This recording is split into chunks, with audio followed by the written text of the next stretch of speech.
Crashing crashing crashing. जहाँ तक मुझे लगता है आप सभी परेशान हैं इस क्रैशिंग मेथड से, बट ये इतनी भी बुरी नहीं है जितना कि हमने इसे बनाकर रखा है। सिर्फ प्रॉब्लम ये है कि हमें इसकी सही मेथड नहीं पता है कि इसे सॉल्व कैसे करना है। बुक में कुछ अलग मेथड है, यूट्यूब पर टीचर्स कुछ अलग बताते हैं, कॉलेज में हमें अलग सिखाया जाता है, तो हम किसे फॉलो करें ये प्रॉब्लम रहती है। यदि आपकी भी प्रॉब्लम कुछ ऐसी ही है तो बने रहिए मेरे साथ और आज की इस वीडियो को कंप्लीट देखिएगा, तभी आप इसे अच्छे से समझ पाएंगे। इस वीडियो में मैं आपके सभी डाउट्स को क्लियर करने की कोशिश करूंगी और आपको क्वेश्चन की सभी कंडीशंस को बताऊंगी कि किस कंडीशन में आपको क्या करना है। तो यदि आप क्रैशिंग को एकदम बेसिक लेवल से समझना चाहते हैं तो वीडियो को एंड तक जरूर देखिएगा और उसके बाद कुछ क्वेश्चंस को आप खुद से सॉल्व करने की कोशिश कीजिएगा। चलिए हम स्टार्ट करते हैं। Welcome to my YouTube channel. तो चलिए हम स्टार्ट करते हैं कि क्रैशिंग मेथड से क्वेश्चन को कैसे सॉल्व किया जाता है। इसके टोटल 7 स्टेप्स होती हैं। ये देखिए 6 स्टेप, ये 7। सबसे पहले हम 1 बाय 1 इन्हें समझ लेते हैं। स्टेप फर्स्ट में आपको cost slope and crash limit निकालना होता है। उसके बाद आपको नेटवर्क डायग्राम बनाना होता है। नेटवर्क डायग्राम मैंने आपको लास्ट वीडियो में बनाकर दिखाया था कि कैसे बनाया जाता है। स्टेप थर्ड में आपको वेरियस पाथ फाइंड करने होते हैं। स्टेप फोर्थ में आपको क्रिटिकल पाथ आइडेंटिफाई करना होता है। फिफ्थ में आपको कॉस्ट निकालनी होती है प्रोजेक्ट की, कि टोटल प्रोजेक्ट को कंप्लीट होने में कितना खर्चा आएगा। स्टेप 6 में आपको क्रैशिंग करना स्टार्ट करना होता है। क्रैशिंग कितनी भी हो सकती है, हो सकता है 2-3 क्रैशिंग में ही आपका क्वेश्चन खत्म हो जाए, हो सकता है आपको 5, 6, 7 भी क्रैशिंग करनी पड़ सकती है। ये क्वेश्चन के ऊपर डिपेंड करता है। उसके बाद आपको स्टेप 7 में आपको लास्ट में एक टेबल बनानी होती है जिसमें कि टोटल कॉस्ट कंप्यूट करना होता है। देखिए सबसे पहले हमें ये जानना जरूरी है कि क्रैशिंग का मतलब क्या होता है। तो प्रोजेक्ट मैनेजमेंट में क्रैशिंग का मतलब होता है टाइम ड्यूरेशन को कम करना, जिससे कि प्रोजेक्ट जल्द से जल्द कंप्लीट हो जाए, और साथ ही साथ ऑप्टिमम कॉस्ट को फाइंड आउट करना कि हमें कम खर्चे में कम टाइम में हमारा प्रोजेक्ट कंप्लीट हो जाए। अब क्रैशिंग का मीनिंग समझने के बाद हम देखेंगे कि क्रैशिंग कितने तरीके से होती है। तो क्रैशिंग 2 तरीके से होती है। एक वो जिसमें हम कॉस्ट पर फोकस करते हैं, दूसरा जिसमें हम टाइम पर फोकस करते हैं। मिनिमम कॉस्ट वाली जो क्रैशिंग होती है उसमें हम तब तक क्रैशिंग करते हैं जब तक कि कॉस्ट सबसे कम आ जाती है। जैसे ही कॉस्ट बढ़ना स्टार्ट होती है उसके बाद हम क्रैशिंग बंद कर देते हैं। और मिनिमम टाइम वाली क्रैशिंग में हम क्रैशिंग तब तक करते जाते हैं जब तक मिनिमम टाइम नहीं आ जाता, और ये टाइम हमें पहले ही पता चल जाता है जब हम क्वेश्चन स्टार्ट करते हैं कि हमें कब तक क्रैशिंग करनी है। तो मैं आपको ये दोनों ही समझाऊंगी कि मिनिमम कॉस्ट कब करना है, मिनिमम टाइम के हिसाब से कब करना है। ये क्वेश्चन में मेंशन होता है। यदि वो ऑप्टिमम कॉस्ट निकालने को कहते हैं तो आपको सिर्फ तभी तक क्रैशिंग करनी है जब तक कि आपकी कॉस्ट कम ना आ जाए। यदि आपके क्वेश्चन में ऑप्टिमम कॉस्ट निकालने को कहा है तो आपको सिर्फ तब तक ही क्रैशिंग करनी है जब तक कॉस्ट सबसे कम ना हो। जैसे ही कॉस्ट बढ़ने लगेगी आपको क्रैशिंग स्टॉप कर देनी है। उसके बाद मिनिमम टाइम में आपको तब तक क्रैशिंग करते जाना है जब तक कि इसका मिनिमम टाइम नहीं आ जाता। भले ही कॉस्ट बढ़ने लगी हो लेकिन आपको टाइम पर फोकस करना है, कम से कम दिनों में प्रोजेक्ट को कंप्लीट करना है। तो चलिए अब हम स्टार्ट करते हैं एक न्यूमेरिकल क्वेश्चन करना। ये देखिए, ये आपके सामने एक क्वेश्चन है जिसमें आपको activity, preceding activity, normal time, crash time, normal cost and crash cost given है। तो सबसे पहले हमें क्या करना है, देखिए सबसे पहले हम देखेंगे कि हमें क्या क्या फाइंड आउट करना है। हमें सबसे पहले प्रोजेक्ट नेटवर्क बनाना है, उसके बाद क्रिटिकल पाथ फाइंड आउट करना है, फिर find the cost of completing the project in normal time. हमें प्रोजेक्ट की कॉस्ट पता करनी है कि यदि हम कोई क्रैशिंग नहीं करते हैं नॉर्मल टाइम में कितना कॉस्ट लगेगा एक प्रोजेक्ट के लिए। थर्ड, हमें फाइंड करना है ऑप्टिमम कॉस्ट, जो कि मैंने आपको बताया कि हमें तब तक क्रैशिंग करनी है जब तक कि कॉस्ट सबसे कम नहीं आ जाती। फोर्थ है find the optimal duration of the project and it's cost. इसमें आपको ऑप्टिमल ड्यूरेशन निकालना है। ये सारा एक ही क्वेश्चन में नहीं था, लेकिन ये मैंने आपको एक क्वेश्चन में इसलिए दिया है ताकि आपको समझ आ जाए कि कब किस कंडीशन में क्या करना है। यदि वो ये पूछेंगे तब आपको क्या करना है, जब ये ऑप्टिमल ड्यूरेशन कब पूछेंगे तब आपको क्या करना है, ये आपको मैं इसी क्वेश्चन में बता दूंगी। लास्ट है कि यदि आपको डेडलाइन गिवन हो, जैसे इसमें 17 वीक के लिए डेडलाइन देकर रखी है, तो आपको क्रैशिंग सिर्फ 17 वीक तक ही करनी है। उसके बाद आपको क्रैशिंग नहीं करनी है। साथ ही साथ आपको 800 पर वीक का इनडायरेक्ट कॉस्ट देकर रखिए। तो इतनी चीजें आपको क्वेश्चन में गिवन होंगी। ये देखिए, तो चलिए हम स्टार्ट करते हैं। फर्स्ट स्टेप में मैंने आपको बताया था कॉस्ट स्लोप निकालना एंड क्रैश लिमिट निकालना। तो देखिए हम पहले कॉस्ट स्लोप निकालते हैं। ये एक्टिविटी ए है, ये सभी आपको यहाँ तक क्वेश्चन में गिवन होगा। अब ये 1000 कैसे आया मैं आपको ये समझाती हूँ। देखिए ये नॉर्मल टाइम है, ये क्रैश टाइम है। नॉर्मल टाइम मीन्स एक्टिविटी ए को कंप्लीट होने में नॉर्मली 3 डेज लगेंगे, लेकिन यदि उसे हम जल्दी करवाना चाहते हैं तो वो 2 दिन में भी कंप्लीट हो सकती है। मतलब यहाँ पर 1 दिन कम हो सकता है, मतलब 1 दिन की क्रैशिंग हो सकती है। लेकिन जब हम नॉर्मली इसे 3 दिन में कंप्लीट करवा रहे थे तब हमारे पास जो खर्चा आ रहा था वो 18,000 का आ रहा था। लेकिन जब हम इसे जल्दी करवाएंगे तो वही खर्चा 19,000 का आ जाएगा। मीन्स 1,000 रुपए यहाँ पर बढ़ जाएंगे। तो 1,000 रुपए 1 दिन के लिए बढ़ गए। देखिए हमने 1 दिन कम करवाया तो यहाँ पर 1,000 की कॉस्ट इंक्रीज हो गई। तो कॉस्ट स्लोप यही बताता है, जैसे ये टाइम जो है डेज में देके रखा है, तो इसमें कॉस्ट स्लोप ये बता रहा है कि यदि आप किसी एक्टिविटी को 1 डे के लिए क्रैश करते हैं तो उसमें एक्स्ट्रा जो खर्चा आएगा वो इतना आएगा। अब देखिए बी एक्टिविटी वैसे 8 डेज में कंप्लीट होने वाली थी, लेकिन हम इसे 6 डेज में भी कंप्लीट कर सकते हैं। बट शर्त ये है कि जहां 600 रुपए लग रहे थे वहां पर अब पूरा 1,000 लगेंगे। मीन्स 400 रुपए का खर्चा बढ़ जाएगा। 400 रुपए का खर्चा कब बढ़ेगा? जब हम 2 दिन जल्दी काम करवाएंगे। तो 2 दिन के लिए 400 रुपए लग रहे हैं, इसका मतलब 1 दिन के लिए कितना लगेगा? 200। तो ये 200 ये वाला है। यदि आपको ऐसे समझ नहीं आ रहा है तो कॉस्ट स्लोप निकालने का एक फॉर्मूला है, मैं आपको वो बताती हूँ। ये देखिए ये कॉस्ट स्लोप का फॉर्मूला है, जिसमें crash cost minus normal cost divided by normal time minus crash time. ऊपर कॉस्ट का डिफरेंस, नीचे टाइम का डिफरेंस हमें डिवाइड करना है। तो जो बी एक्टिविटी है जिसका मैंने अभी आपको बताया, उसकी क्रैश कॉस्ट 1000 है और नॉर्मल कॉस्ट 600 है। नॉर्मल टाइम उसका 8 है और क्रैश टाइम उसका 6 है। तो यहाँ 400 डिवाइडेड बाय 2 किया तो 200 आ गया। तो आप चाहें तो डायरेक्ट कर सकते हैं और आप चाहें तो फॉर्मूला लगाकर भी कर सकते हैं। इसी तरह आपको बाकी सभी एक्टिविटीज का भी कॉस्ट स्लोप निकाल लेना है। जैसे ये सी है, तो सी को देखिए नॉर्मल 6 डेज लग रहे थे और इसे यदि क्रैश किया जाए तो 4 डेज तक, मतलब 4 डेज में हम इसे कंप्लीट कर सकते हैं। 2 डेज की यहाँ पे क्रैशिंग हो सकती है, 2 डेज कम हो सकते हैं। लेकिन जो काम 10,000 में हो रहा था अब उसे 12,000 में कंप्लीट, अब वो 12,000 में कंप्लीट होगा। मतलब 2 दिन कम करने के, 2 दिन काम को जल्दी करवाने के यहाँ पर 2,000 रुपए एक्स्ट्रा लग जाएंगे। तो यहाँ पर 1 दिन का कितना हो जाएगा? 1,000 रुपए। आई होप आपको ये क्लियर हुआ होगा। उसके बाद सेम डी में भी यही करना है। 5 दिन का काम हम 2 दिन में करवा सकते हैं, मीन्स 3 दिन कम कर सकते हैं, लेकिन 4,000 का काम 10,000 में होगा, 6,000 रुपए एक्स्ट्रा लग जाएंगे। 3 दिन काम जल्दी करवाने के 6,000 रुपए एक्स्ट्रा लग रहे हैं। इसका मतलब 1 दिन काम कम करवाने के 2,000 रुपए एक्स्ट्रा लगेंगे। यहाँ हमें जो डेटा निकालना है वो 1 दिन का निकालना है, ठीक है। तो इस तरीके से आप ये सारे कॉस्ट स्लोप निकाल लीजिएगा। ये डैश इसलिए है क्योंकि ये एक्टिविटी क्रैश ही नहीं हो सकती। ये देखिए नॉर्मल टाइम है, ये क्रैश टाइम है, तो इसका नॉर्मल टाइम भी 4 है, इसका क्रैश टाइम भी 4 है। मीन्स इसको कम नहीं किया जा सकता, तो इसमें डैश लगा दिया क्योंकि इसमें कोई एक्स्ट्रा चार्जेस लगेंगे ही नहीं जब ये कम नहीं होगा। तो ये हमने निकाला। अब आपको जो नॉर्मल कॉस्ट है, ये देखिए ये नॉर्मल कॉस्ट का जो क्वेश्चन में गिवन है उसका टोटल करके नॉर्मल कॉस्ट वाले कॉलम में लिख लेना है। तो ये आपकी यहाँ पर अभी फर्स्ट स्टेप कंप्लीट नहीं हुई। अभी आपको क्रैश लिमिट भी निकालना है। क्रैश लिमिट कैसे निकालेंगे? बहुत ही सिंपल है। देखिए 3 दिन का काम 2 दिन में हो सकता है, मीन्स 1 ही दिन को कम कर सकते हैं, इससे कम नहीं हो सकता। ज्यादा से ज्यादा हम 1 दिन कम कर सकते हैं, ठीक है।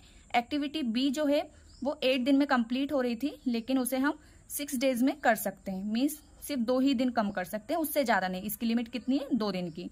सी एक्टिविटी 6 से 4 हो जाएगी, ये भी 2 दिन तक ही कम हो सकती है।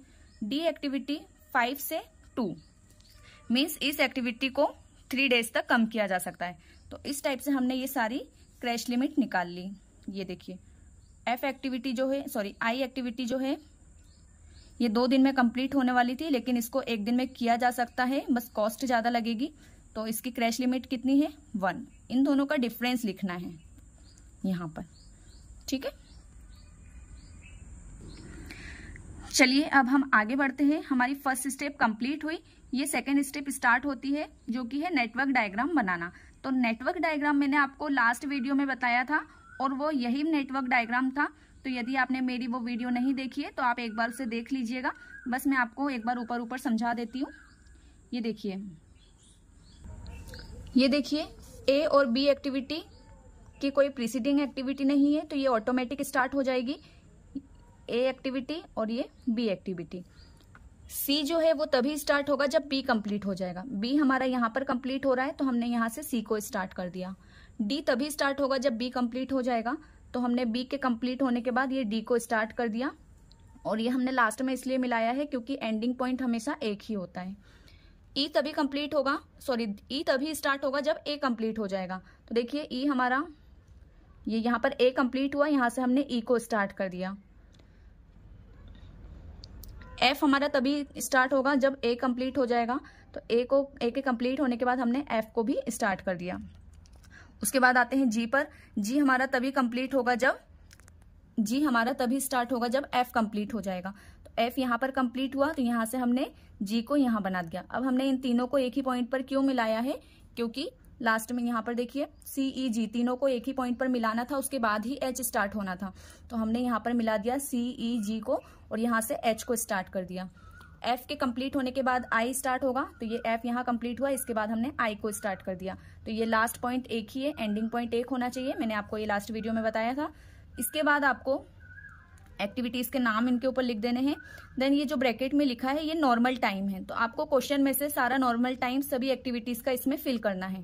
ये देखिए एक्टिविटी ए का नॉर्मल टाइम 3 है, तो हमने 3 लिखा। बी का 8 है, तो ये 8 लिखा। सी का 6 है, डी का 5 है, ई का 13, एफ का 4, जी का 2, एच का 6 और आई का 2। तो ये हमने ब्रैकेट में नॉर्मल टाइम लिख दिया। उसके साइड में ये जो है ये क्रैश टाइम है। ए का क्रैश टाइम 2 है, बी का 6 है, सी का 4 है। ये देखिए बी का 6, सी का 4, डी का 2, ई का 10, 4 के बाद जी का 1, एच का 2 और ये आई का 1। तो हमने यहाँ पर क्रैश टाइम और नॉर्मल टाइम दोनों को लिख लिया। तो ये हमारा नेटवर्क डायग्राम भी कंप्लीट होता है। चलिए तो अब हम हमारी थर्ड स्टेप पर आते हैं, जो कि है वेरियस पाथ। तो वेरियस पाथ कैसे निकालेंगे? ये देखिए ये मैंने वेरियस पाथ निकाले हैं। ये कैसे आए हैं? ये हमारा जो नेटवर्क डायग्राम है इसमें से हमें देखना है। देखिए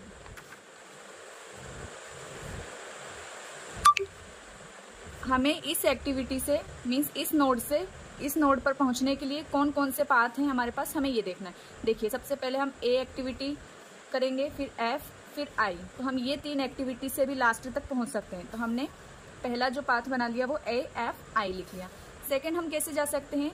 ए ई एच, इस टाइप से भी हम यहाँ से यहाँ पहुँच सकते हैं। एक्टिविटी ए ई एच, तो हमने मैंने आपको ये बता दिया, आप कोई सा भी पहले कर सकते हैं। ए ई एच हमने लिख दिया।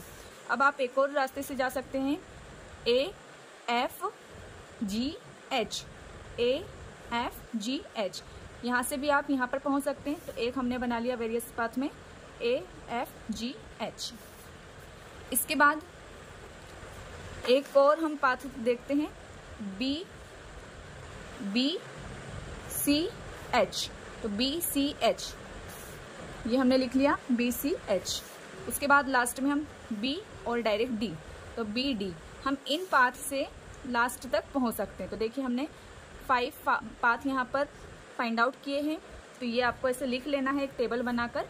उसके बाद यहाँ पर आपको ड्यूरेशन टाइम लिखना है, ड्यूरेशन लिखना है जो कि है नॉर्मल टाइम, और यहाँ पर आपको क्रैश टाइम लिखना है।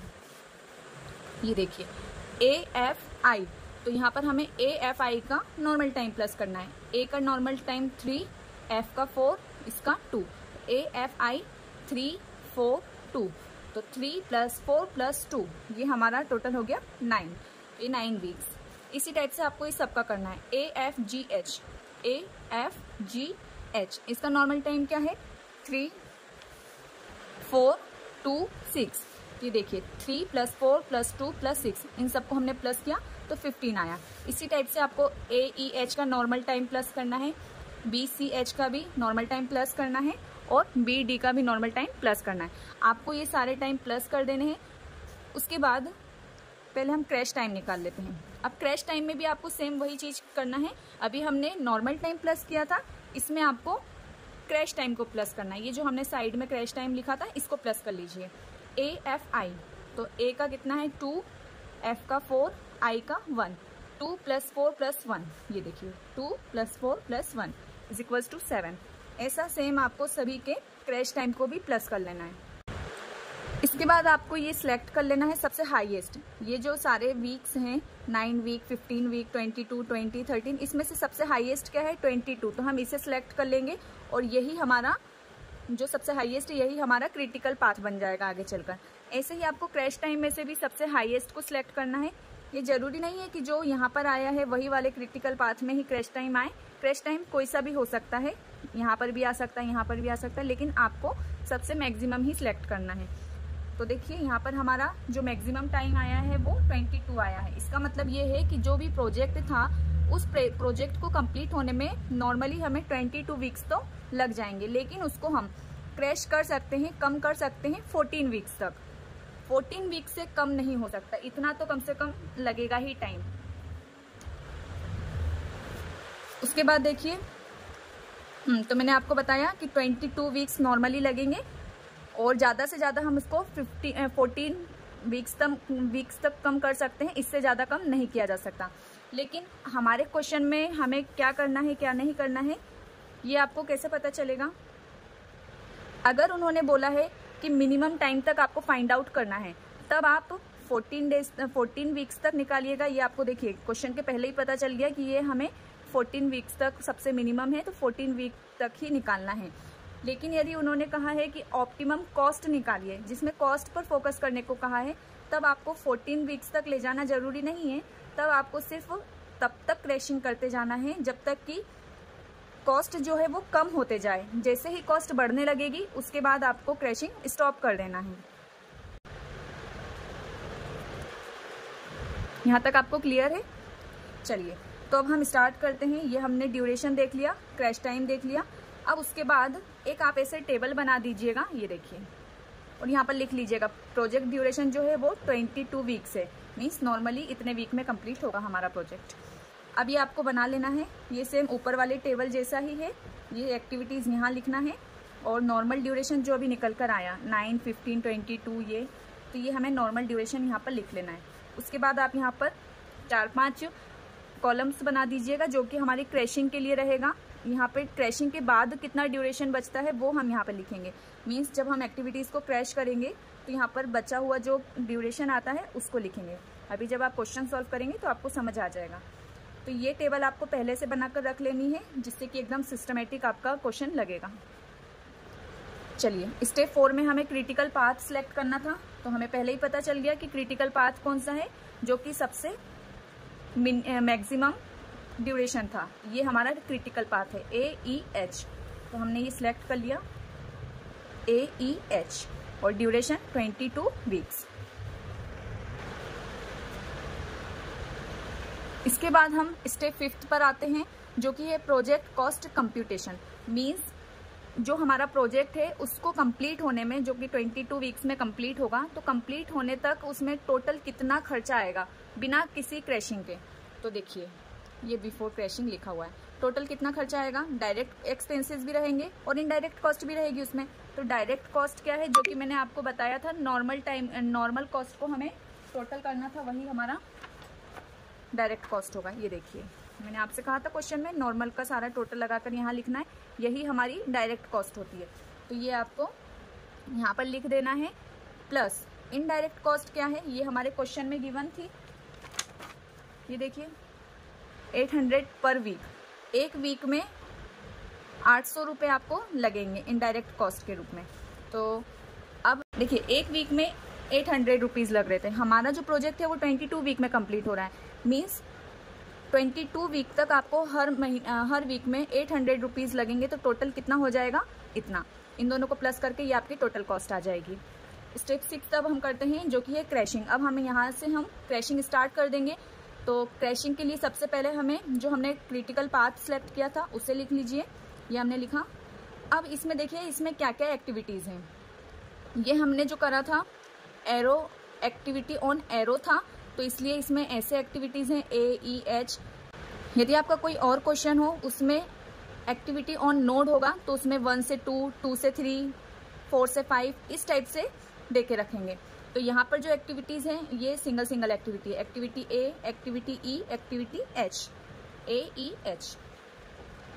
अब देखिए इसका हमें कॉस्ट स्लोप लिखना है। जो हमने स्टार्टिंग में फर्स्ट स्टेप में कॉस्ट स्लोप निकाला था, ये देखिए ये सारा हमने कॉस्ट स्लोप निकाला था सभी एक्टिविटीज़ का, इसे हमें यहाँ पर लिख देना है। तो AEH तीनों का लिखना है।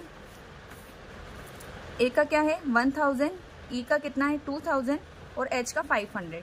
1000, 2000 और ये 500। अब हमने क्रिटिकल पाथ की सारी एक्टिविटीज़ को लिख लिया और उनके कॉस्ट स्लोप को भी लिख लिया। इसमें से हमें मिनिमम सिलेक्ट करना है।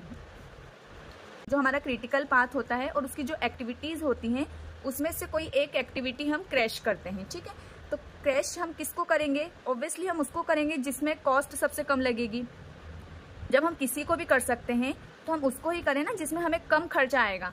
तो हम 1000 वाला क्यों करें, 2000 वाला भी नहीं करेंगे, हम करेंगे 500 वाला। हम H एक्टिविटी को जल्दी करवाएंगे, क्रैश करवाएंगे, जिससे कि हमें सिर्फ 500 का ही खर्चा आएगा। तो चलिए हम ये देखते हैं कि आगे क्या करेंगे। अब H एक्टिविटी को हम क्रैश तो कर रहे हैं, ये हमें पता चल गया कि हमें किस एक्टिविटी पर क्रैशिंग करनी है, लेकिन अब हमें ये पता करना है कि कितने दिनों की क्रैशिंग करनी है।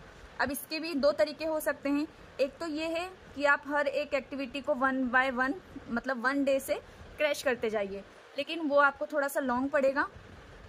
और दूसरा तरीका होता है कि आप डायरेक्ट देख लें कि 2 दिन, 3 दिन, 4 दिन कितने डेज की क्रैशिंग हो सकती है। तो इसके लिए आपको 2 जगह से परमिशन लेनी होती है। एक तो ये और दूसरा है, मैं आपको बताती हूँ, और दूसरा है ये, ठीक है। तो सबसे पहले हमने ये सिलेक्ट किया कि हमें H एक्टिविटी पर क्रैशिंग करनी है। क्यों? क्योंकि H एक्टिविटी का जो कॉस्ट था वो सबसे कम लग रही थी, तो हम उसे ही कम करेंगे, उससे ही क्रैश करेंगे। लेकिन कितने दिनों के लिए क्रैश करें, 1 दिन या 2 दिन, तो उसके लिए सबसे पहले हमें परमिशन लेनी होगी। तो जो मैंने आपको अलग से टेबल बनाने को कहा था, पहले हम उसमें देखेंगे। देखिए तो हमारा जो क्रिटिकल पाथ था वो ये वाला था, ठीक है। तो इसमें हम कितना कम कर सकते हैं ये आपको कैसे पता चलेगा। ये सबसे मैक्सिमम है। सेकंड मैक्सिमम क्या है यहाँ पर 20। इसके बाद जो मैक्सिमम है वो ये है। तो कितना कम कर सकते हैं हम 22, इससे कम नहीं करना है आपको। 22 को सिर्फ आप या तो 20 के बराबर ला सकते हैं या 20 से ज़्यादा रख सकते हैं, लेकिन 20 से कम नहीं करना है। आई होप आपको मेरी बात क्लियर हुई होगी। जैसे कि इसे हम सिर्फ 2 दिन तक ही क्रैश कर सकते हैं। 2 दिन बाद 2 दिन अगर हम कम करेंगे तो ये भी 20 हो जाएगा, ये भी 20 हो जाएगा। हम इसे 3 दिन तक क्रैश नहीं कर सकते क्योंकि फिर ये 19 हो जाएगा, जबकि मैंने बोला कि इससे आपको कम नहीं करना है। जो सेकंड मैक्सिमम रहेगा उसके बराबर तक आप कर सकते हो, उससे ज़्यादा भी कर सकते हो, लेकिन उससे कम नहीं होना चाहिए। तो यहाँ पे ये परमिशन कितनी अलाउ कर रहा है, सिर्फ 2 दिन की, कि आप 2 दिन की क्रैशिंग कर सकते हो। लेकिन अब हम क्या डायरेक्ट 2 दिन की क्रैशिंग कर देंगे? नहीं, पहले हमें एक और जगह पर परमिशन लेनी होगी। वो ये है जो अपने फर्स्ट स्टेप की थी, कॉस्ट स्लोप निकाली थी और ये क्रैश लिमिट निकाली थी, वहाँ पर आपको देखना है हम किस एक्टिविटी पर क्रैशिंग कर रहे हैं, H एक्टिविटी पर। तो देखिए H की मैक्सिमम लिमिट क्या है 4, मतलब 4 दिन तक, 4 डेज तक ये क्रैश हो सकती है। इसकी मैक्सिमम लिमिट क्या है 4 डेज तक ये क्रैश हो सकती है। यहाँ पर हमें कितनी परमिशन मिली है 2 डेज की, और यहाँ पर 4 डेज की है। तो हम 2 डेज की कर सकते हैं, तो 4 में से 2 डेज की क्रैशिंग हमने कर दी। अभी भी 2 डेज की क्रैशिंग और की जा सकती है इसी एक्टिविटी पर, ठीक है। अब देखिए जहाँ जहाँ पर H आ रहा है वहाँ पर आप 2 डेज की क्रैशिंग कर दीजिए। इसमें H एक्टिविटी नहीं है, मतलब ये जो है 9 डेज में ही कंप्लीट होगा। यहाँ पर H है तो H को हमने 2 डेज से कम किया है, तो इसका मतलब जो 15 डेज लग रहे थे इन एक्टिविटीज़ में, तो अब उसमें से 2 डेज कम हो जाएंगे, मीन्स अब 13 डेज लगेंगे। ये 22 डेज में कंप्लीट हो रहा था, यहाँ पर हमने 20 डेज कर दिया क्योंकि 2 डेज की हमने क्रैशिंग कर दी। यहाँ पर भी एच है तो इसका मतलब ये भी 2 डेज कंप्लीट कम हो जाएगा, तो यहाँ पर 18 आ जाएगा। यहाँ पर एच नहीं है तो 13 आ जाएगा। इसे आप वैसे डायरेक्ट भी कर सकते थे, क्योंकि यहाँ पर भी 2 दिन कम हो गए, यहाँ पर भी 2 दिन कम हो गए, तो बात तो सेम ही रही, अभी भी यही क्रिटिकल पाथ बनेगा। तो आप इसे डायरेक्ट कर सकते थे, लेकिन मैं आपको कंफ्यूज करना नहीं चाहती, इसलिए अभी आपने इसी टाइप से कीजिएगा। ठीक है, अब देखिए इसमें हमने यहाँ पर जो लिखा था, ये activity H is crashed by 2 days, यहाँ पर हमने लिख दिया कि एक्टिविटी एच जो है वो 2 डेज से क्रैश हो रही है। आपकी बुक में जो है वो टेबल के फॉर्म में आपको क्रैशिंग दिखाई गई है, ये जो है अलग अलग क्रैशिंग आपको दिखाई जाएगी। हर बार आपको क्रिटिकल पाथ लिखना है और उसमें जो जो एक्टिविटीज़ हैं वो लिखना है, फिर जिस पर क्रैशिंग होगी उसे आपको ऐसे लिखना है कि ये वाली एक्टिविटी को हमने क्रैश किया है। जो टेबल वाला फॉर्म होता है उसमें भी क्रैशिंग हो जाती है, लेकिन उसमें वो डायरेक्ट दे देते हैं कि इस एक्टिविटी पर क्रैशिंग की गई है, बट वो क्रैशिंग कैसे की गई है हमें ये समझ नहीं आता। जब एक क्रिटिकल पाथ होता है तब तो समझ में आ जाता है, लेकिन जब एक से ज़्यादा क्रिटिकल पाथ आ जाते हैं तब हमें टेबल वाले फॉर्म में समझ में नहीं आता है कि किस टाइप से एक्टिविटी को सिलेक्ट किया गया है क्रैशिंग के लिए। तो आई होप आप समझ गए होंगे कि मैं क्या कहना चाहती हूँ। तो यदि आप किसी भी तरीके से कर सकते हैं, यदि आपको ये 1 बाय 1 अच्छा लगता है तो आप ऐसे कीजिएगा, यदि आपको टेबल के फॉर्म में अच्छा लगता है तो आप वैसे कीजिएगा, ये आपके ऊपर डिपेंड करता है। चलिए अब हमने डबल से क्रिटिकल पाथ को सिलेक्ट करेंगे। ये मैक्सिमम इसमें से हमें देखना था, तो मैक्सिमम अभी भी यही है, तो हमने इसे सिलेक्ट कर लिया। तो यहाँ पर हमारा जो क्रिटिकल पाथ रहेगा वो AEH ही रहेगा, जो कि अभी पहले भी था। तो यहाँ पर हम फिर से लिखेंगे, ये हमारी फर्स्ट क्रैशिंग थी, ये हमारी सेकेंड,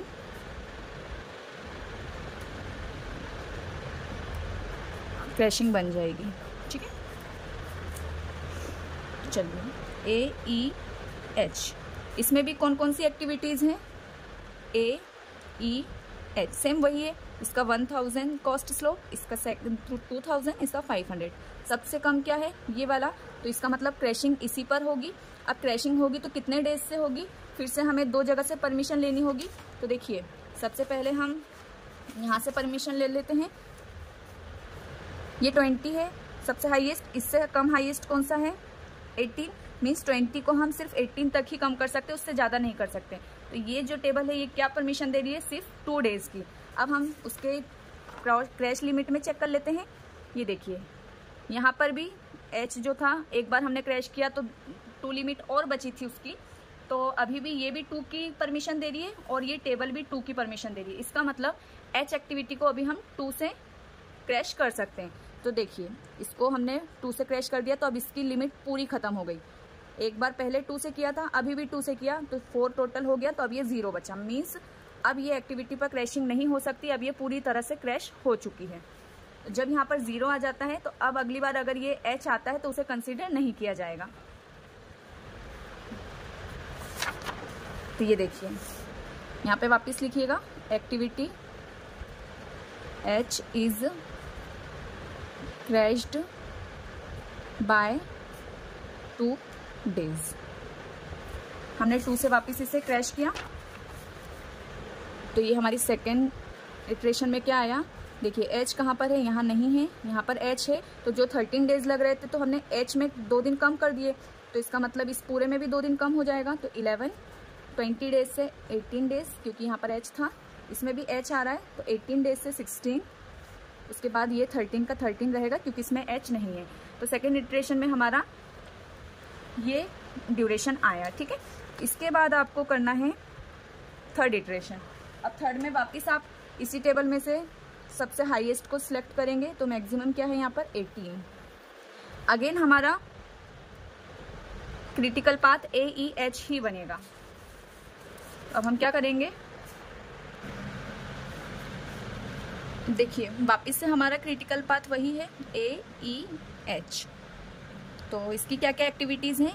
AEH एक्टिविटीज़ लिखने के बाद आपको उसका स्लोप लिखना है सभी का।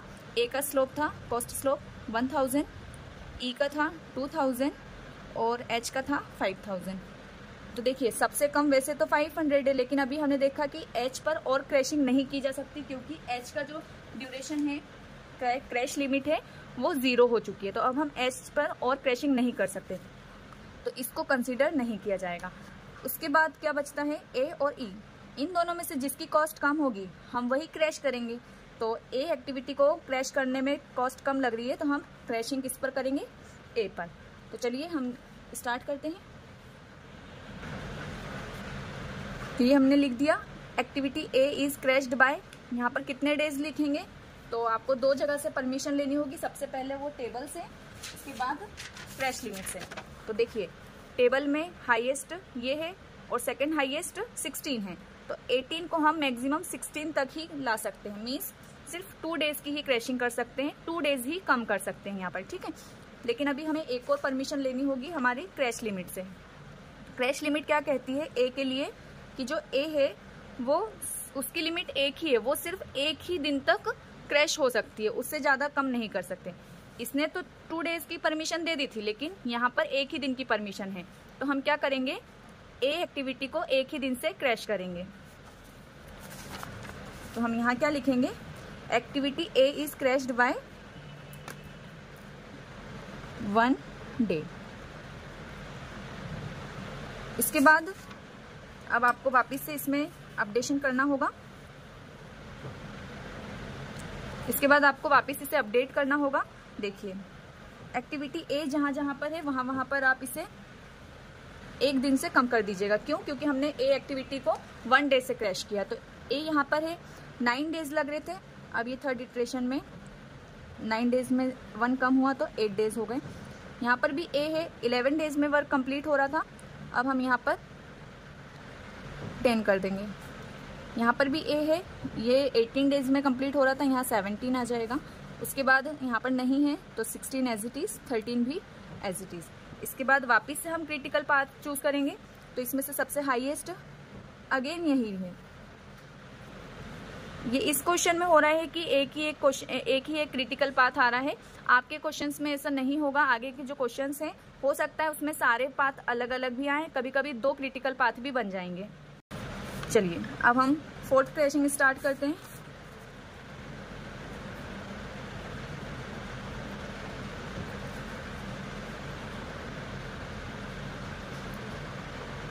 AEH AEH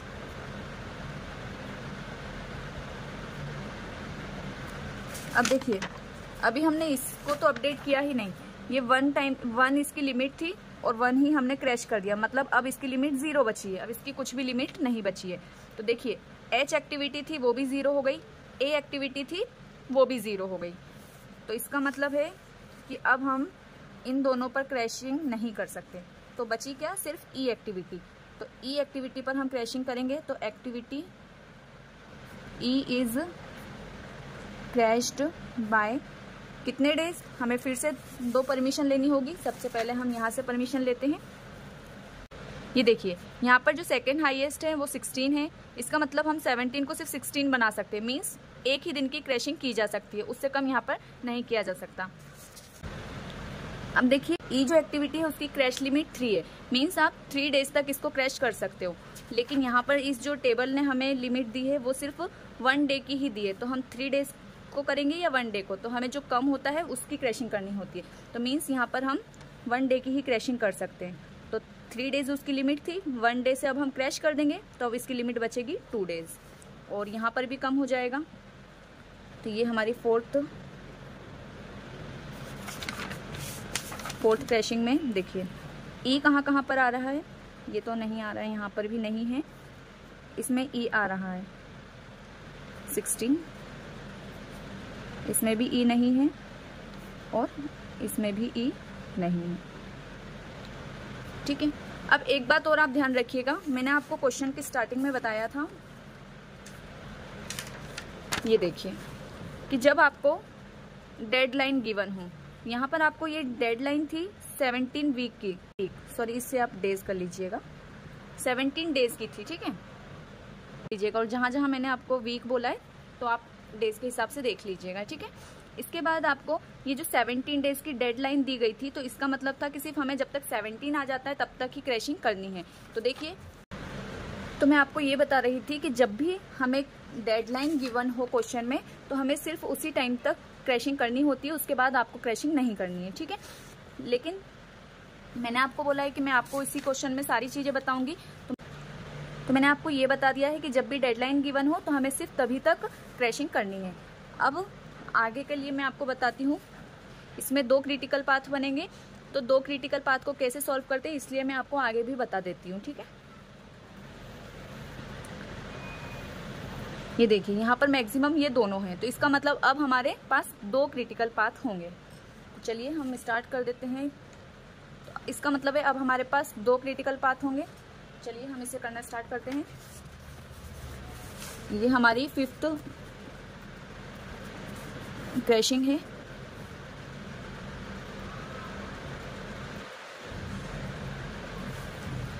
इसमें हमारे क्या क्या क्रिटिकल पाथ आए हैं? AEH and BCH। अब देखिए, इसमें हमारी एक्टिविटीज A है, E है, H है। इसमें हमारी एक्टिविटीज B है, C है, H है। इसका कोस्ट स्लोप, ये देखिए, इसका कोस्ट स्लोप A का कोस्ट स्लोप है 1000, E का 2000, H का 500।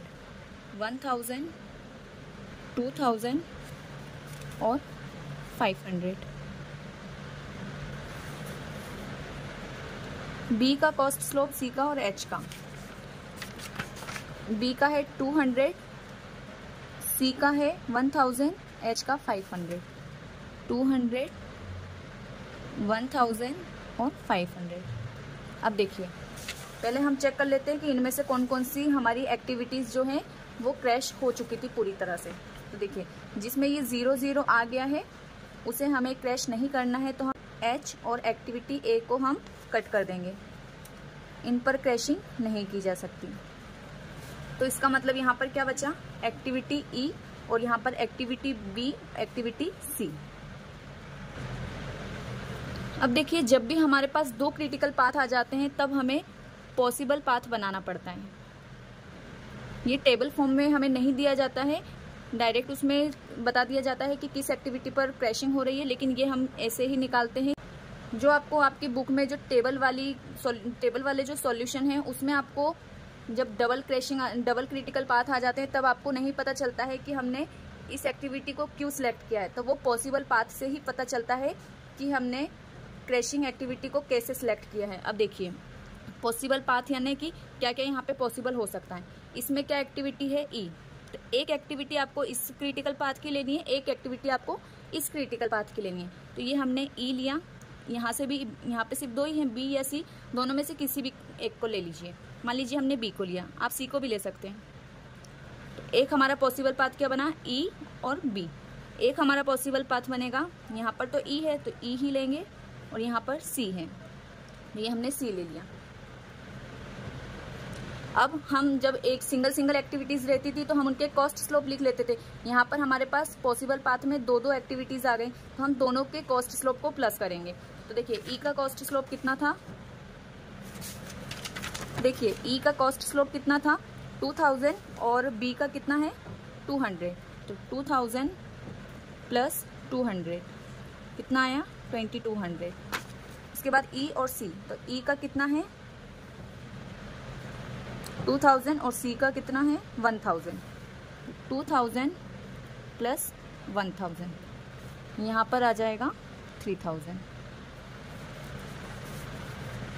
अब इन दोनों में से जो कॉस्ट स्लोप कम होता है हम उसका सिलेक्शन कर लेते हैं। तो देखिए, इसमें से हम इसे सिलेक्ट करेंगे। इसका मतलब अब जो क्रैशिंग होगी वो एक्टिविटी E पर भी होगी, एक्टिविटी B पर भी होगी। क्यों? क्योंकि इन दोनों को मिलाकर ही हमारी ये कॉस्ट बनी है, तो ये दोनों को ही हम क्रैश करेंगे। तो activity E and B are crashed by कितने डेज से, डेज के लिए मैंने आपको जो बताया वही देखना है। सबसे पहले हम टेबल देखेंगे, ज़्यादा से ज़्यादा दिन तक हम कितनी क्रैशिंग कर सकते हैं। ये 16 था, उसके बाद मैक्सिमम 13 है, तो 16 को हम सिर्फ 13 तक ही ला सकते हैं। मीन्स यहाँ पर 3 डेज की परमिशन है, लेकिन हमें अभी इसमें भी देखना है। अब देखिए हमारे पास 2 एक्टिविटी हैं, ई और बी, 2 को हम यहाँ पर क्रैश कर रहे हैं, तो दोनों की लिमिट देखनी होगी। जिसकी कम रहेगी हमें उतने ही दिन के लिए क्रैश करना है। तो ई एंड बी को हम 2 दिन के लिए क्रैश कर सकते हैं, ई को भी हम 2 दिन के लिए क्रैश कर सकते हैं। देखिए तो यहाँ पर हमें 2-2 डेज की क्रैशिंग अलाउ है और इसमें हमें 3 डेज की क्रैशिंग अलाउ है। तो हम किसको करेंगे, जो कम होता है हम उसी को करते हैं। अब मान लीजिए इसमें अगर दोनों में 2-2 डेज नहीं आते, मान लीजिए यहाँ पर दोनों में 2-2 दिन नहीं आते, एक में 2 होता, एक में 3 होता, तो हम किसको सिलेक्ट करते, जो कम रहता है। तीनों में से, इसमें से और इसमें से, इन तीनों में से जो भी सबसे कम ड्यूरेशन रहेगा हमें उतने दिन की क्रैशिंग करनी है। तो यहाँ पर 3 आया था, इन दोनों में 2-2 आ गया, तो हम 2 दिन की क्रैशिंग कर देंगे। तो यहाँ पर क्रैश्ड बाय 2 डेज। अब देखिए हमने ये 5th क्रैशिंग की थी ई और बी पर, तो 2 डेज से हमने ये क्रैश कर दिया। अब हम इसमें अपडेट कर देते हैं टेबल में, और इसमें ये देखिए बी 2 डेज की उसकी लिमिट थी और 2 डेज से ही हमने क्रैशिंग भी कर दी, तो अब ये 0 बचा। उसके बाद ई 2 डेज की लिमिट थी और 2 डेज ही हमने इसका कंप्लीट कर दिया, तो ये 0 हो गया। उसके बाद सिर्फ बी और ई दोनों पर ही क्रैशिंग की थी हमने, तो दोनों के टाइम अपडेट कर दिए। उसके बाद हमें ये टेबल भी अपडेट करनी होगी।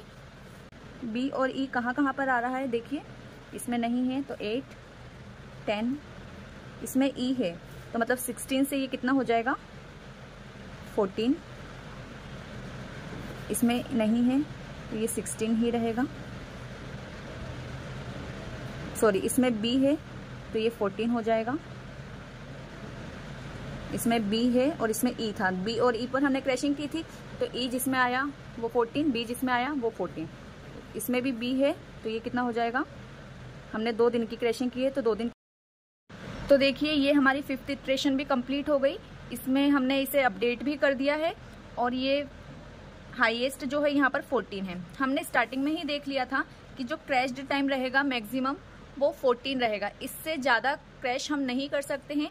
हमारा जो 22 डेज का प्रोजेक्ट था उसे हम ज़्यादा से ज़्यादा 14 डेज में कंप्लीट कर सकते थे, इससे कम डेज में ये कंप्लीट नहीं हो पाएगा।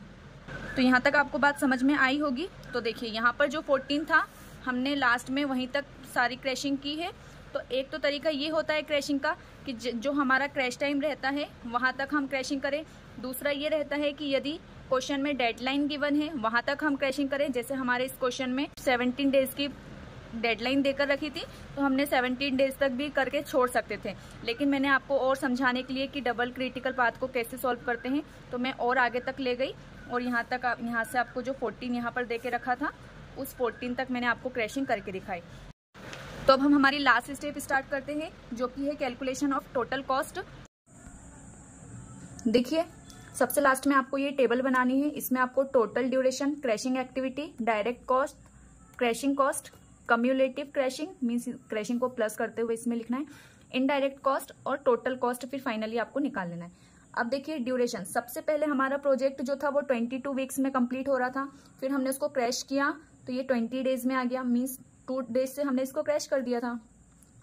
उसके बाद 18 डेज, फिर हमारा प्रोजेक्ट 70 डेज में कंप्लीट हो सकता था, उसके बाद 16 डेज और फाइनली ये 14 डेज। इससे ज़्यादा क्रैशिंग नहीं हो सकती क्योंकि ये हमने पहले ही फाइंड आउट कर लिया था। उसके बाद क्रैशिंग एक्टिविटी वाला कॉलम, इसमें हमें जितनी भी हमने क्रैशिंग की थी, जिस एक्टिविटी को क्रैश किया था वो लिखना है। तो हमने सबसे पहले एच को क्रैश किया था, सेकेंड में भी हमने एच को क्रैश किया था, फिर हमने ए एक्टिविटी, उसके बाद ई को क्रैश किया था, लास्ट में हमने ई और बी दोनों को साथ में क्रैश किया था। फिर हम आते हैं direct cost per. Direct cost आपको सभी सेम रहेगी। ये डायरेक्ट कॉस्ट क्या है, ये वही नॉर्मल कॉस्ट है जो कि हमने सबसे स्टार्टिंग में फाइंड की थी। ये देखिए मैंने आपको नॉर्मल कॉस्ट का टोटल लगाने को कहा था, तो ये जो टोटल है यही हमारी डायरेक्ट कॉस्ट लगेगी। तो ये डायरेक्ट कॉस्ट तो सभी एक्टिविटीज में, सभी ड्यूरेशन में सेम ही रहेगी, इसमें कोई फर्क नहीं पड़ेगा। अब ये क्रैशिंग कॉस्ट है, तो देखिए फर्स्ट में तो हमने कोई क्रैशिंग नहीं की थी, जो हमने पहली कॉस्ट निकाली थी वो तो हमने सिंपली डायरेक्ट और इनडायरेक्ट को प्लस करके निकाल दी थी। जब हमारा प्रोजेक्ट 22 डेज में कंप्लीट हो रहा था, नॉर्मल डेज में, उस टाइम पे हमने कोई क्रैशिंग नहीं की थी, ये नॉर्मल टाइम है, इसको कम करना था हमें, तब हमने यहाँ से क्रैशिंग स्टार्ट की है। ठीक है, तो यहाँ पर तो कोई क्रैशिंग कॉस्ट नहीं आएगी। अब इसके बाद देखिए, अब इसकी कॉस्ट 500 इंटू 2 कैसे आई। देखिए 22 डेज का प्रोजेक्ट था, उसको हम 20 डेज तक कंप्लीट कर सकते, मीन्स हमने 2 डेज कम कर दिए। यहाँ पर हमने 2 डेज की क्रैशिंग की थी फर्स्ट क्रैशिंग में, तो हमने 2 डेज लिखा, इंटू 500 इसलिए किया है क्योंकि एच एक्टिविटी का जो कॉस्ट स्लोप है, ये देखिए एच एक्टिविटी का कॉस्ट स्लोप 500 है, मीन्स एक भी अगर हम क्रैशिंग करते तो हमें 500 लगता। मतलब एच एक्टिविटी को यदि हम क्रैश करते हैं तो एक दिन का जो कॉस्ट है वो 500 है, लेकिन हमने एच एक्टिविटी को 2 दिनों के लिए क्रैश किया था, तो 500 इंटू 2 आएगा, तो ये 1000 आ जाएगा। ऐसे ही वापिस से हमने सेकेंड इटरेशन में भी एच को ही सिलेक्ट किया था, एच एक्टिविटी पर ही क्रैशिंग की थी, तो देखिए कितने दिनों की क्रैशिंग की थी, 20 से 18 पर आ गए, मीन्स हमने 2 दिनों की क्रैशिंग की थी। और एच की वैल्यू अभी हमने देखी कि कॉस्ट कितनी है, 500 इंटू 2 डेज की क्रैशिंग है, इसका इसमें मल्टीप्लाई किया, 1000 आ गया। उसके बाद हमने जो थर्ड हमारी क्रैशिंग थी वो ए एक्टिविटी पर की थी, तो ए एक्टिविटी हमने कितने दिनों के लिए की थी, सबसे पहले तो जो थर्ड हमने देखी थी वो ए एक्टिविटी थी। ए एक्टिविटी की कॉस्ट कितनी है एक दिन की, ये देखिए ए एक्टिविटी का कॉस्ट स्लोप है 1000, मीन्स हम ए एक्टिविटी को यदि क्रैश करते हैं तो 1000 की कॉस्ट आएगी एक दिन की। और हमने ए एक्टिविटी को कितने दिन से कम किया था, 18 से 17, एक ही दिन के लिए कम किया था, इसका मतलब 1000 इंटू 1, यहाँ पे 1000 आ जाएगा। फिर हमने नेक्स्ट जो क्रैशिंग की थी वो ई पर की थी, और कितने दिनों के लिए की थी, 17 से 16 पर आ गए, मीन्स एक दिन के लिए ही कम किया था, तो इसे भी हम 1 से मल्टीप्लाई करेंगे। और ई की कितनी कॉस्ट है, ई की कॉस्ट भी है 2000।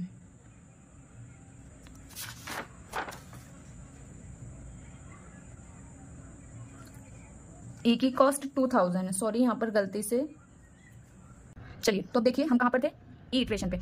ई जो है वो 17 से 16 हुआ, मीन्स 1 डे के लिए क्रैश हुआ, तो हमने 1 डे, और इसकी जो क्रैश कॉस्ट थी, कॉस्ट स्लोप थी वो 2000 पर डे थी, तो हमने 2000 से 1 का इंटू किया, तो ये आ गया। उसके बाद लास्ट में हमने जब 2 क्रिटिकल पाथ बन रहे थे तब हमने ई और बी दोनों को सिलेक्ट किया था, दोनों पर क्रैशिंग की थी, कितने दिनों के लिए की थी, 16 से 14 हुआ, मीन्स 2 दिनों की क्रैशिंग की थी, तो हमने 2 लिखा। और ई प्लस बी दोनों का टोटल कॉस्ट स्लोप कितना आएगा, 2200। ये कैसे आया है, आप देख लीजिए, ये देखिए ई का कितना है कॉस्ट स्लोप 2000, बी का कितना है 200, 2000 प्लस 200 दोनों का मिलाकर कितना हुआ 2200, तो ये 2200 1 डे का, जबकि हमने क्रैशिंग 2 डेज तक की है, तो हम इसका इसमें इंटू करके ये आ जाएगा। अब उसके बाद आपको कम्युलेटिव क्रैशिंग निकालनी है। अब देखिए जब हमारा प्रोजेक्ट स्टार्ट हुआ था उस टाइम तक तो कोई क्रैशिंग नहीं लगी थी, क्योंकि हमने कोई क्रैशिंग की ही नहीं थी, ये तो नॉर्मल टाइम था। क्रैशिंग हमने स्टार्ट यहाँ से किए, ये पहले हमने 2 दिन कम किए, तो तभी देखिए हमारी जो फर्स्ट क्रैशिंग की कॉस्ट थी वो 1000 आ रही थी। अब यदि हम हमारे प्रोजेक्ट के ड्यूरेशन को और कम करना चाहते हैं, मीन्स और जल्दी करवाना चाहते हैं, अभी 20 दिन लग रहे थे, अब यदि हम उसे 18 दिन में ही कंप्लीट करवाना चाहते हैं तो और एक्स्ट्रा पे करना पड़ेगा, जितना जल्दी हमें काम करवाना होता है उतनी ज्यादा कॉस्ट। देखिए हमारा ये कम्युलेटिव प्लस क्यों होता है, क्योंकि जब हमें कोई काम जल्दी करवाना होता है तो हम उसे और एक्स्ट्रा पे करते हैं। सबसे पहले हमारा 22 डेज में कंप्लीट हो रहा था, तब हमें कोई क्रैशिंग कॉस्ट नहीं लगी थी, जो नॉर्मल कॉस्ट थी सिर्फ वही लग रही थी, ठीक है। फिर हमने उसको जल्दी करवाया, 20 डेज में कंप्लीट करवाया, तो हमें 1000 रुपीज एक्स्ट्रा लगे, तो 1000 तो लग ही रहे। अब हमने बोला ये तो लग गए, ठीक है। उसके बाद हमने बोला नहीं और जल्दी हमें चाहिए, तो हमने उसे 18 डेज में कंप्लीट करवाने का सोचा, तो हमें और एक्स्ट्रा वर्कर्स लगेंगे और एक्स्ट्रा चीजें लगेंगी, तो इससे क्या होगा, जो 1000 रुपये तो पहले लग ही गए थे, वापिस से जो 1000 है ये दोनों मिलकर कितने हो जाएंगे, यहाँ तक 2000 रुपये एक्स्ट्रा लगेंगे। अगर हम 18 डेज तक ही करवाते तो सिर्फ हमें ये 2000 रुपीज ही क्रैशिंग के देने पड़ते एक्स्ट्रा, लेकिन अब हम चाहते हैं और जल्दी हो जाए हमारा वर्क, तो हम 17 डेज पर जब क्रैशिंग करेंगे तो देखिए यहाँ तक तो 2000 लग ही रहे थे क्रैशिंग के, उसके बाद 1000 और लगेंगे, तब जाके हम 17 डेज में कंप्लीट करवा सकते हैं। तो मतलब यहाँ तक आते आते 3000 की क्रैशिंग एक्स्ट्रा लग जाएगी, क्रैशिंग कॉस्ट। फिर हम चाहते हैं और जल्दी कंप्लीट हो जाए, तो देखिए 3000 पहले लग रहे थे, फिर हमने 2000 जो निकला था इसको प्लस कर दिया, मतलब यहाँ पे 5000 और लगे। कम्युलेटिव में कुछ नहीं करना है, सिर्फ हमें प्लस करते जाना है। ये पहले कुछ भी नहीं था, तो इसमें किसी मान लीजिए 0 है तो 0 में 1000 को प्लस किया तो 1000 में 1000 को प्लस किया 2000, इन दोनों को प्लस किया 3000, इन दोनों को प्लस किया 5000, इन दोनों को प्लस करेंगे तो ये 9400। उसके बाद इनडायरेक्ट कॉस्ट, उसके बाद इनडायरेक्ट कॉस्ट कैसे निकालेंगे, देखिए और पर डे की जो कॉस्ट है वो कितनी है 800, तो 22 डेज की कितनी हो जाएगी इतनी।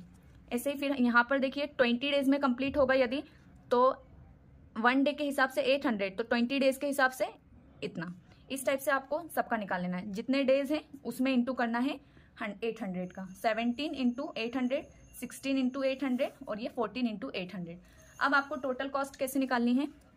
टोटल कॉस्ट में आपको ये वाला कॉलम प्लस नहीं करना है, ये वाला 3 मीन्स थर्ड, फिफ्थ और सिक्स्थ, ये तीनों को प्लस करना है। ये डायरेक्ट कॉस्ट तो लग ही रही है, फिर आपकी जो कम्युलेटिव कॉस्ट है वो, उसके बाद इनडायरेक्ट कॉस्ट, तो ये आपकी टोटल कॉस्ट आ जाएगी। सेम इसमें भी यही, इसको प्लस करना है 1000 और 16000, टोटल यहाँ आ जाएगा ये। उसके बाद ये प्लस करना है, फिर 14400, उसके बाद ये आ जाएगा। ऐसे करके आपको सारी कॉस्ट निकाल लेनी है। अब देखिए हमारा क्वेश्चन 2 तरीके से तो हमने सॉल्व करना सीख लिया कि यदि डेडलाइन देकर रखी हो तब हमें सिर्फ डेडलाइन तक ही क्रैशिंग करनी है। उसके बाद यदि डेडलाइन नहीं दी है, ऑप्टिमम टाइम बोला है निकालने को कि ऑप्टिमम टाइम क्या है, तब हम जो क्रैश टाइम स्टार्टिंग में ही निकल कर आ जाता है तब तक क्रैशिंग करेंगे। और यदि ऑप्टिमम कॉस्ट के हिसाब से हमें निकालना हो तब हम क्या करेंगे? अब देखिए यहाँ पर कॉस्ट कम हो रही थी, यहाँ पर भी कॉस्ट कम हो रही थी। अब देखिए यहाँ पर कॉस्ट इतनी है, उसके बाद कॉस्ट कम हुई, ठीक है। उसके बाद कॉस्ट फिर भी कम हुई, ये भी ठीक है। लेकिन इसके बाद और जब हम टाइम को कम कर रहे थे तो उससे हमारी ही कॉस्ट बढ़ रही थी, हमारा नुकसान हो रहा था। तो क्या यहाँ पर क्रैशिंग करना सही है? नहीं, यहाँ पे हमारी जो कॉस्ट है यहाँ पे इंक्रीज हो रही है, उसके बाद भी इंक्रीज हो रही है, फिर से इंक्रीज हो रही है, तो हमें यहीं पर रुक जाना था। तो आपको कैसे पता चलेगा कि आपको कब तक ये करना है? हम तो टेबल लास्ट में बनाते हैं, तो आपको ऐसा करना है, टेबल को पहले ही बना के रख लेना है और जब जब आप क्रैशिंग करेंगे तभी आपको उसकी कॉस्ट भी निकालते जाना है। तो जब जब कॉस्ट कम होती जाएगी तब तक आपको क्रैशिंग करना है और जैसे ही कॉस्ट इंक्रीज होगी उसके बाद आपको क्रैशिंग स्टॉप कर देना है। तो इस टाइप से हमने पूरा क्रैशिंग को समझ लिया है। अब एक प्रॉब्लम आती है जिसमें 3-4 क्रिटिकल पाथ बन जाते हैं, उसमें हमें क्रैशिंग करने में थोड़ी सी प्रॉब्लम आती है। तो नेक्स्ट वीडियो में हम उसको भी कवर करेंगे। यदि आपको मेरी ये वीडियो पसंद आई हो तो प्लीज़ लाइक एंड सब्सक्राइब